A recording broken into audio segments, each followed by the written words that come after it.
If you're picking up the phone the first thing in the morning, the challenge is a number of reasons. This is a challenge. First of all, there are these 4 primary brainwave states. Beta is what you and I are in right now, we're awake. Delta is when you're fast asleep.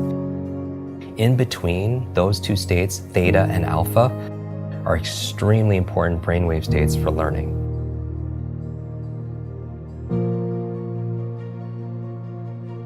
So theta is the state right in and out of sleep. Theta is the state that we call creativity. When you are your most creative, usually it's coming because you're in this theta state. And you know this, when you're in and out of sleep, or you're close to you're so deep, your mind goes and you come up with ideas. You know what put you in a theta state? Are showers. Really? You ever notice when you're in the shower, you come up with some of your best ideas? It's because you're in that brainwave state. So a big part of my work is taking the invisible and making it visible. I always, when I do these demonstrations, I always tell people that I do it because I want you to see that there's a method behind the magic. That when somebody does something that's extraordinary in athletics, in education, in technology, with the human body, there's always a trail, because genius leaves clues. Above theta, though, is the state called alpha, right below beta, where you're most aware and awake. Alpha is a state of learning, accelerated learning. It's a state of relaxed awareness. This is a state we go into when we meditate, because your critical mind is set aside and you just absorb information unconsciously. You know what puts you into an alpha state? Television. You ever notice that if somebody's watching the game or somebody's watching their favorite TV show and you're trying to have a conversation with them and they literally are in trance, they don't hear you because of television programming, which might be an interesting word, programming and putting people into a trance. But that's the alpha state. That's where information is just going inside your mind. So we train people how to learn languages faster, learn facts better by putting them into an alpha state, a relaxed state of awareness. And we can do that by design. And people don't realize this. And this is the whole thing. I really think this should have been taught back in school, because school was a great place to learn what to learn. Math, history, science, Spanish, important subjects on what to learn. But how many classes were on how to learn? Does that even exist these days? No. That's why I'm saying, how many classes were on how to think critically, how to make good decisions, how to solve problems, how to focus and concentrate, how to read faster, how to remember more, right? They teach you 3 R's in school: reading, writing, arithmetic. But what about remembering? What about recall? What about retention? Right? Socrates says there is no learning without remembering, and that's really the basis of it all. But I would say that knowing you're in this alpha theta state first thing in the morning, you're very suggestible, right? And if the first thing you're picking up is your phone, then that really is rewiring our brain for 2 things. The dangers. That's going to really decrease your level of productivity and performance. Number 1, it's training you to be distracted. And we talked about that. Every like, share, comment, everything is just making you just pay attention to everything else and rewiring your brain. So when you're having a conversation with somebody, you can't even focus because you've trained your brain to do otherwise. And that's why mindfulness is so important, whether it's meditation or something else, because it's not that I don't meditate every single day just to be at peace and be in the Zen state. I do it because it's a mental exercise. It improves my cognitive capabilities, meaning that when my mind goes somewhere else, that's the opportunity, because when I pull it back with my breath or visualization, I built that muscle. Because here's really the basis of my work is really about taking nouns and turning them into verbs. So what do I mean by that? It's like so many people, they wake up and say, oh, I hope I have energy today, or I have motivation today, things that they have. Right? I have creativity so I can write today or make videos, or I have memory, or I have focus or concentration. Those aren't things you have, those are things you do. And so you don't have love, you do loving things. You don't have energy, you do things that give you energy. Just like that applies, same thing with learning. You don't have focus, there's a process for doing focus. You don't have a memory, there's steps to improve your memory or to remember things better.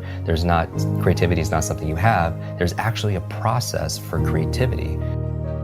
So you should never suffer from writer's block or anything else like that, because that's where if you don't understand how you work, when I was talking about self-awareness and understanding ourselves, I think if somebody wants to improve their esteem, the self-esteem overnight, just study your brain. Like you'll get a boost of confidence and pride like instantly, because it is the most incredible, I don't even know what to call it, a device, a supercomputer, what, in the whole universe. It's not just about going out to Mars and all these other places. I want to go in here, because this controls what? Everything, our careers, our income, our health, our relationships. And when you're training for Ironman and triathlons and everything else, is how much of it is mental. Like we know, like everyone knows what to do, but do they do what they know? Because common sense is not common practice. And it's a myth that knowledge is power. Knowledge it has the potential to be power, but it only becomes power when we use it, when we apply it. Like people think they should get points for buying books and sitting on the shelf, and it just sits there and it becomes like shelf help, not self-help, right? Self-help, yeah. Or somebody will go and learn something. They'll listen to a podcast like this or a show, or they'll go to a conference. They'll pay all this money, but they don't do anything with what they learn. And part of it also is because they forget it. Everyone knows there's a learning curve, but there's also a forgetting curve.